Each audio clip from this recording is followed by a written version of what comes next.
At 0600 hours, 3 AN-196 Liutyi drones lifted off from a concealed position in eastern Ukraine, 1,400 kilometers to the southeast.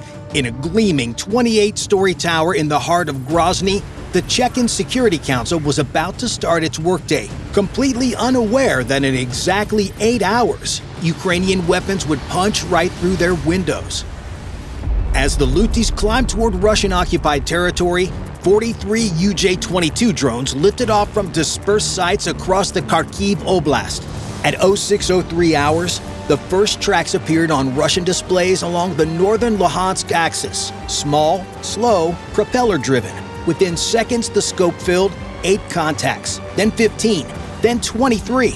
Battery commanders requested engagement authorization while radar operators worked to separate genuine threats from birds and atmospheric clutter. First salvo, 0607. 4 9M317M missiles from a Buck M3 battery northeast of Svatove. 4.4 million in interceptors streaking toward $48,000 in foam and carbon fiber. The missiles accelerated to Mach 4, covering the distance in seconds. 4 hits. 4 UJ-22s disintegrated, debris scattering across frozen fields. The swarm kept coming. A Panzer S-1 joined at 0609. Twin 30mm cannons splitting tracers into the sky before switching to missiles when the drones climbed above gun range. 2 more UJ-22s down. Then 3 more. Operators cycled through targets methodically, but they were expending interceptors at a rate their logistics couldn't sustain. Each Buck missile cost $1.1 million. Each Panzer missile cost $60,000. The drones they were shooting at cost $12,000. By 0602, the Buck had exhausted its magazine. 16 missiles gone, 12 drones destroyed. The reload process began. Transporter loader aligning with the launcher. Hydraulics whining as fresh containers transferred to empty tubes. 4 minutes minimum. For 4 minutes, that battery contributed nothing to the air defense picture. The Panzer fared little better, down to 3 missiles, rotating to cover gaps left by the reloading Buck. Tor batteries further east had joined the engagement, their vertical launch systems cycling through targets, but they were firing at maximum range, where probability of intercept dropped significantly. At 0614, with 19 UJ-22s still airborne and Russian batteries either reloading or depleted, the scope began to clear. Russian operators watched surviving drones scatter, some turning back, others continuing east towards targets that no longer mattered. The immediate crisis was passing. Crews relaxed. Attention shifted to ammunition resupply and damage assessment. 140 kilometers to the south, in a river valley creating a radar shadow between 2 Panzer coverage zones, the 3 Lutyys crossed the front at 400 feet. The timing was precise. Ukrainian planners had calculated reload cycles and sector coverage with the same care they'd calculated the strike route. The diversionary swarm wasn't just a distraction. It was synchronized to create exactly this window. Batteries depleted, operators fatigued, attention fixed on the wrong axis. No alarms sounded, no missiles launched. The operators who might have detected the Lutyys were watching ammunition counters climb back toward full, not scanning empty sectors to the south. By 0615, the Lutyys had climbed to 2,500 feet and turned southeast. Behind them, the diversionary swarm was still at the forefront of Russian attention. The distraction had worked. But crossing the front was a 15-minute sprint. What came next was an 8-hour marathon through the largest country on Earth, with no human hand on the controls. At 0630 hours, the 3 Lutyys settled into cruise configuration over the empty steppe east of Luhansk. Their 4-stroke gasoline engines pushed them southeast at 180 kilometers per hour, sustained for 8 hours straight. Unlike the disposable UJ-22s, the AN-196 Liutyi is purpose-built for deep strike.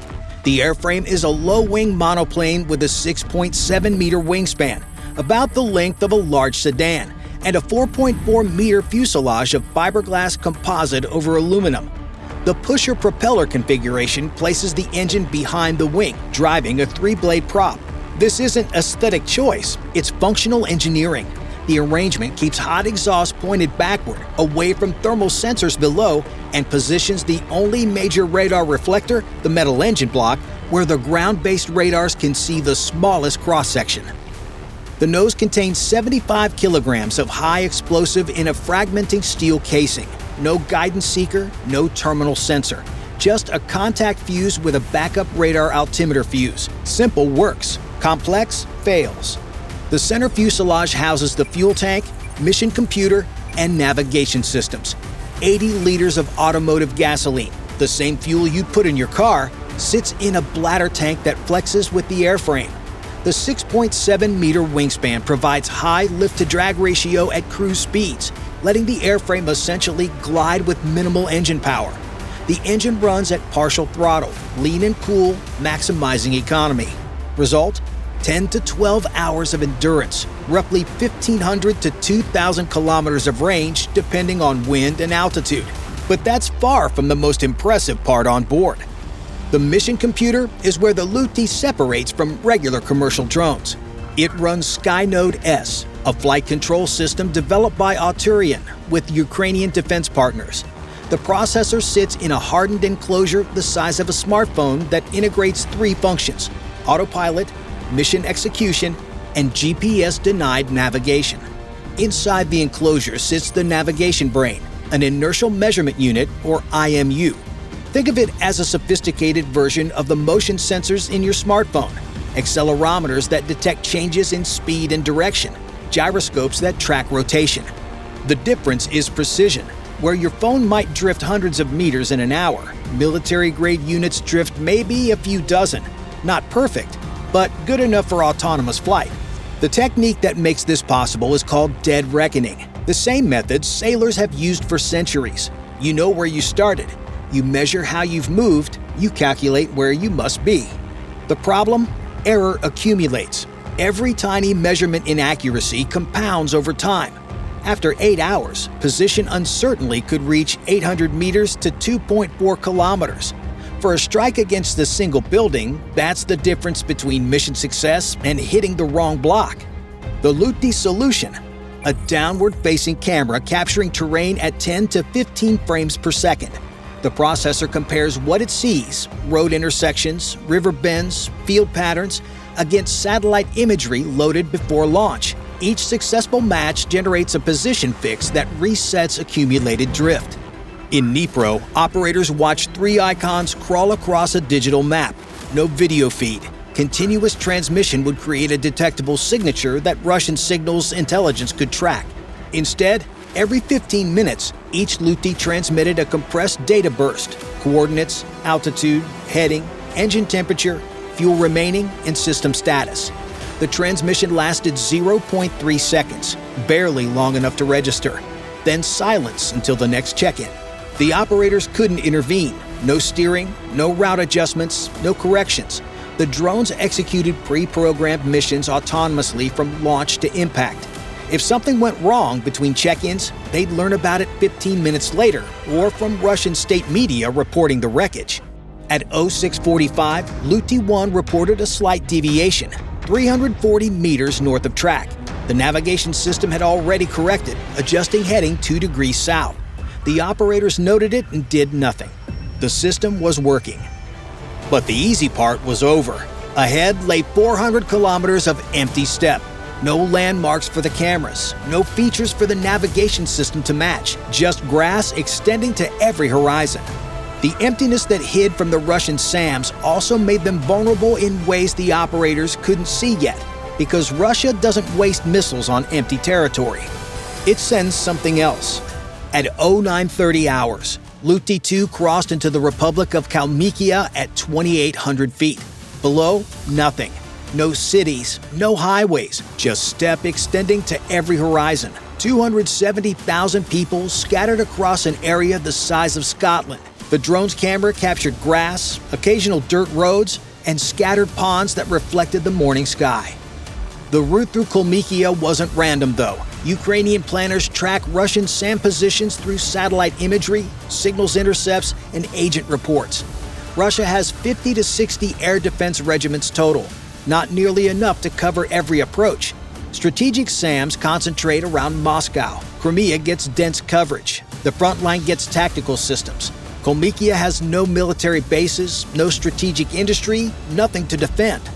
A drone at 3,000 feet might trigger one early warning radar sweep per hour. The returns get classified as birds and ignored.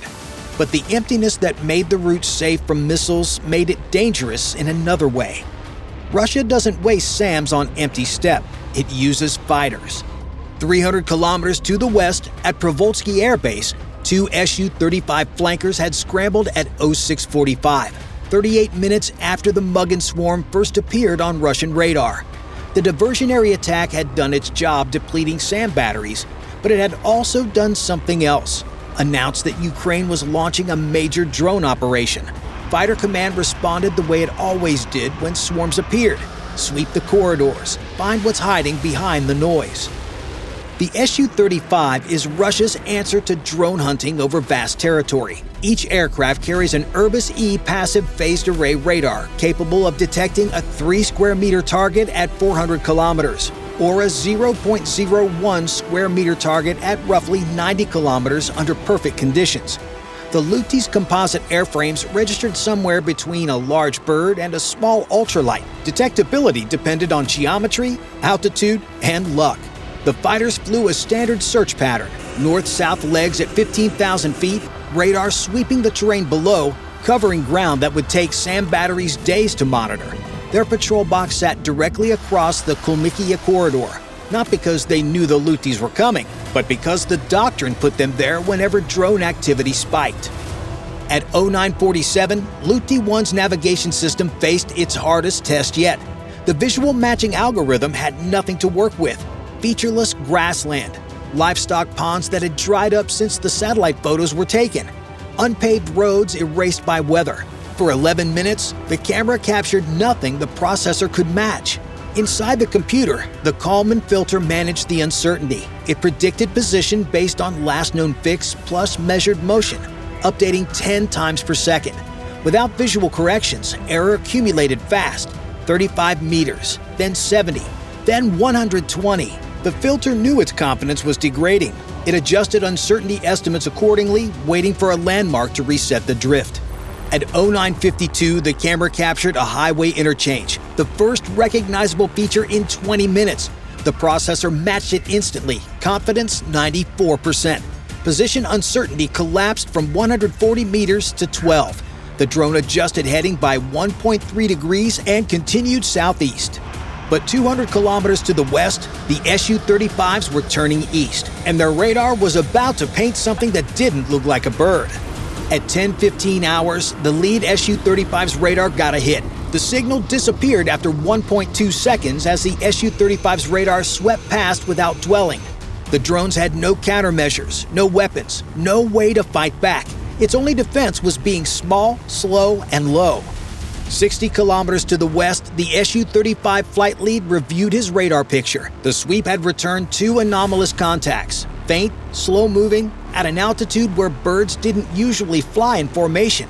Probably nothing, weather artifacts. Thermals off the steppe creating false returns. But doctrine required investigation of any contact that couldn't be immediately classified. The fighters turned east. In Dnipro, the operators couldn't see what was coming. The Lutyys transmitted position updates every 15 minutes, compressed bursts too brief to intercept. Between check-ins, the drones flew blind and the operators watched icons crawl across a map, trusting the navigation systems to deliver them to Grozny. At 10:23, the Su-35s descended to 8,000 feet, below the altitude where their radar performed best, but close enough to get visual confirmation on the anomalies. Flight lead's targeting pods scanned the suspected coordinates: grass, shadows, a dirt road cutting through the steppe. Nothing. The Lutyys had dropped to 400 feet 3 minutes earlier, not because they knew the fighters were coming, but because the navigation system was struggling. Lower altitude meant more ground detail for the visual matcher. The altitude change had pushed them below the Su-35's radar horizon at precisely the right moment. The flight lead marked the contacts as probable false returns and turned northeast toward the next search sector. The drones had survived, but the near miss forced a decision that would nearly end the mission. At 10:31, Ukrainian mission planners monitoring the drones realized the altitude and route they were on would introduce too much error to guarantee a hit on the target building now. They couldn't communicate with the Lutyys directly. Any transmission would compromise the mission, but they could update the backup waypoints stored in the drone's computers. A narrow-beam satellite burst uploaded a route modification. Stay low, deviate south, avoid the patrol box. The new route added 18 minutes to the flight. It also pushed the Lutyys directly into the Pole 21 jamming network's primary coverage zone, a fact that planners knew but accepted. Better to fight through jamming than to catch a missile from an Su-35. At 10:45, all three Lutyys acknowledged the route update during their scheduled check-in. They turned south, dropped to 600 feet, and entered the corridor that would take them to Grozny, straight through the densest electronic warfare coverage in the Caucasus. The fighters had been dodged. What came next couldn't be outrun. At 12:47 hours, Luty 1's GPS receiver registered interference. Signal strength dropped from 5 satellites to 3. 15 seconds later, military frequency showed similar degradation. The navigation computer began adjusting confidence weights. 80 kilometers ahead, the Russian Pole 21 network was waking up. Pole 21 distributes GPS jamming across dozens of small nodes, lower-power transmitters mounted on cell towers, radio masts, and rooftops. Each node outputs 10 to 20 watts, barely enough to affect receivers within a few kilometers. But synchronized through fiber optics, their signals create overlapping interference. Where coverage zones intersect, jamming multiplies. The result? GPS denial across 80 kilometers without any single emitter to target. The Luty's military-grade receivers held on longer than commercial units would, acquiring fixes, losing them, reacquiring as the drones moved through gaps between nodes. But by 12:55, GPS was unusable. Navigation switched to INS primary with visual correction. This was exactly what the mission planners had feared when they rerouted. At 13:05, the Lutyys crossed into Chechen airspace. Luty 1 and 2 held course. Luty 3 did not. The jamming had been degrading its navigation for 11 minutes when the visual system made a catastrophic error. A misidentified river bend. The algorithm matched current terrain against the wrong location in the reference database. Position fix 400 meters off true. The Kalman filter evaluated the match. Confidence looked reasonable. Without GPS to verify and with IMU drift accumulating, the filter accepted the bad data. The drone adjusted heading to correct for drift that didn't exist. The correction took it further off course, then further still. By the time subsequent visual matches might have revealed the error, Luty 3 had deviated too far to recover. It flew into a hillside at 180 kilometers per hour. In Dnipro, the icon vanished. No final transmission, no explanation. One moment there, then gone. The operators stared at the screen, then at each other. Both remaining drones were now drifting too, but Luty 2 was drifting towards something the operators couldn't see and wouldn't understand until impact. At 13:45, the drones entered terminal approach. The Skynode computers transitioned from cruise navigation to attack profile. Altitude dropped further, the lower profile reducing exposure time to any point defenses. Speed increased as they burned remaining fuel. The airframes descended toward a city that had survived 2 wars, leveled by Russian artillery in 1995, rebuilt, and leveled again in 1999, rebuilt to a showcase of Kadyrov's power. In 12 seconds, those towers would have holes in them. At 13:47 hours, Luty 1 struck the 28th floor of the Grozny City Business Center's eastern tower. The 75-kilogram warhead detonated on contact, blowing out the facade across 5 doors, glass and debris raining onto Kadyrov Avenue. The building had never been a target. Luty 2 impacted 8 seconds later, 3 floors below, delivering its payload into the offices of the Chechen Security Council. The explosion punched through the exterior wall, fragmented across the interior, shredded cubicles and filing cabinets and the conference table where Adam Kadyrov held court. The structural damage concentrated on floors 25 through 30, precisely where the Security Council maintained offices, nerve center of Kadyrov's control apparatus, the body deploying Chechen fighters to Ukraine. The irony was perfect. GPS jamming doesn't stop drones. It degrades their accuracy. The Lutyys were designed for GPS-denied navigation. Pole 21 couldn't prevent them from reaching the target area. The drift it caused was random, not directional. Both surviving drones happened to drift toward a different building rather than away from all targets. Russian electronic warfare had almost worked exactly as designed, but almost only counts in horseshoes and hand grenades. Bye for now.